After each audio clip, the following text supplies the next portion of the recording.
Thanks so much for coming, spending the end of your Friday morning with us, and coming to us at kind of an unusual time.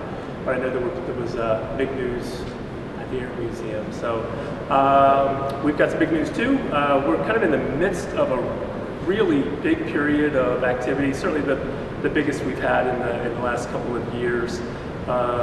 Just in the last few weeks, we had our Youth Art Month opening, where we had over 200 people in this building to celebrate the the high school students of the area. A couple weeks after that, we celebrated a new exhibition on the first floor galleries with a really fun, lively reception. And then just Tuesday night, we celebrated the 25th anniversary of the opening of this building to the public with a extraordinary event, really fun.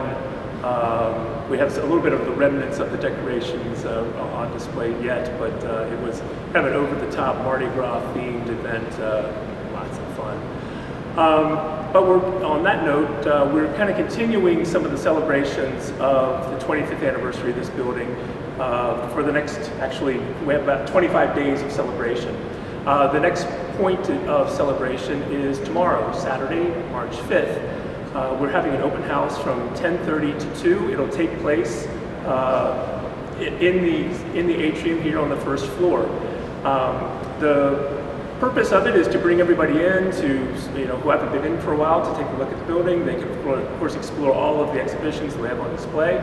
But what we will have set up in the atrium is a lot of work tables set up for kids, basically of all ages. We're basically saying that you should be probably 7 or older, and the end point on that age front is up to you. And you will be guided by some of our fantastic art teachers on a project that will be destined to go into our time capsule. One of the things we did on March 1st is we opened up the time capsule located in the middle of the atrium floor and pulled out all of the contents.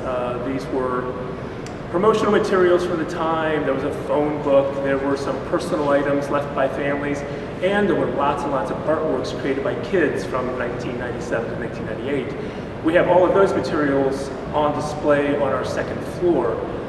What we're now looking for is what goes back into the time capsule. So we're asking everybody to show up, and you'll create an artwork which is basically a double self-portrait. One of you as you are now, and one of you as you imagine you will be in 25 years. So that'll be a lot of fun. This is a free event, and as I said, you'll be guided with the help of our excellent art teachers. There will be some snacks and drinks available, and you can take the time to look at all the materials that came out from 25 years ago. So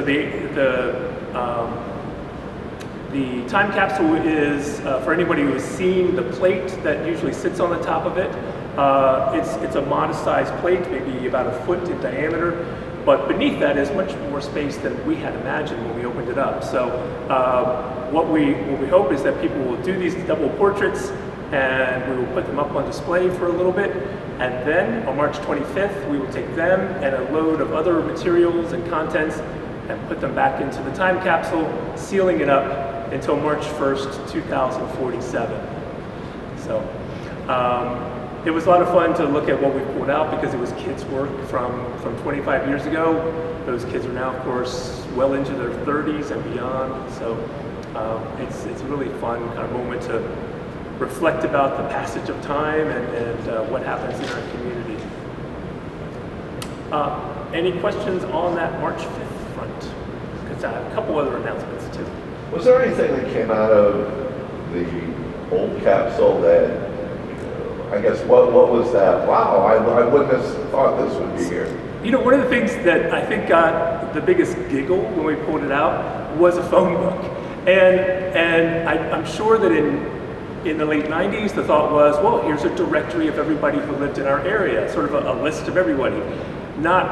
Maybe they were future thinkers, imagining that someday phone books would be obsolete. But it was a kind of a fun reminder of just how much things have changed, just for us, really, just in the last 5 to 10 years.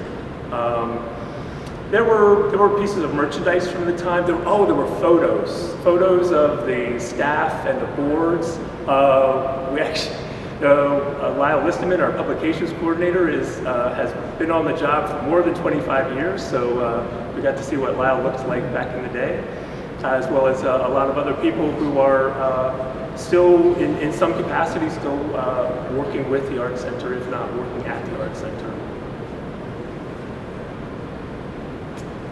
Any other questions? All right. Moving forward, so we will put new things into the time capsule March 25th. Following that, our next big event is on Friday, April 1st. A couple weeks ago, we opened up in our first let's try that again. A couple weeks ago, we opened up an exhibition in our 3 first floor galleries.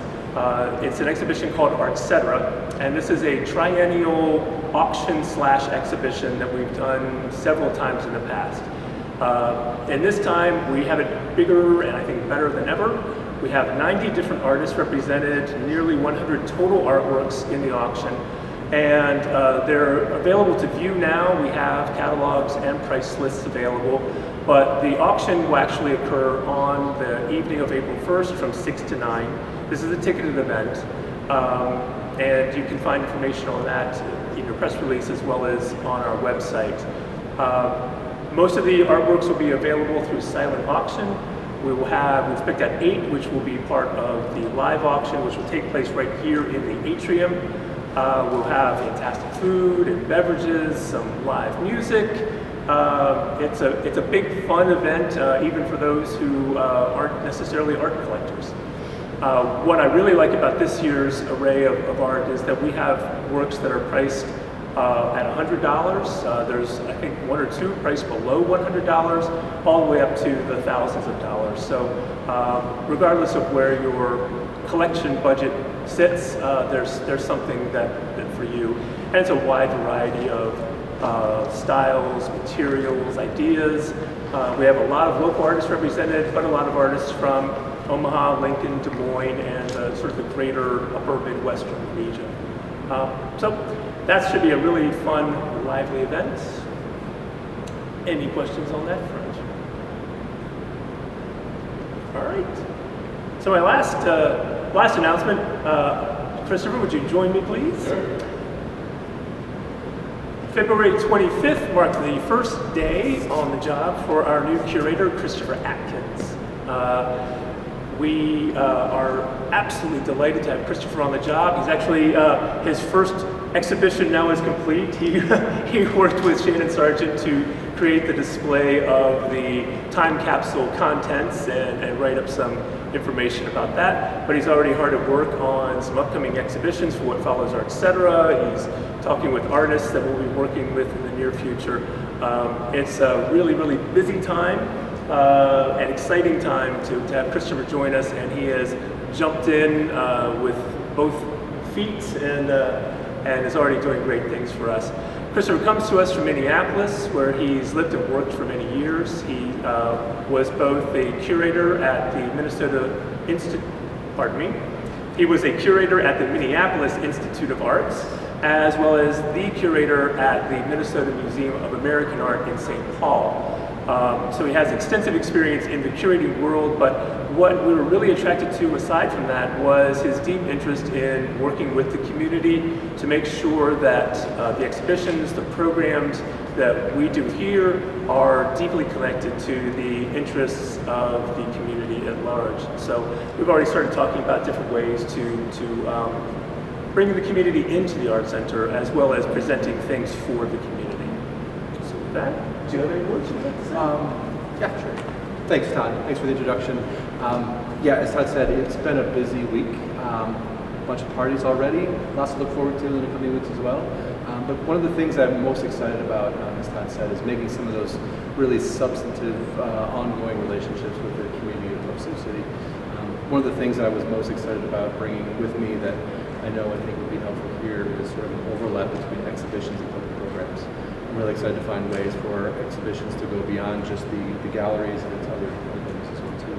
So the staff has been great. Really jumped in and started working with them on small things at the beginning and big things down the road in the building as well too. So far so good.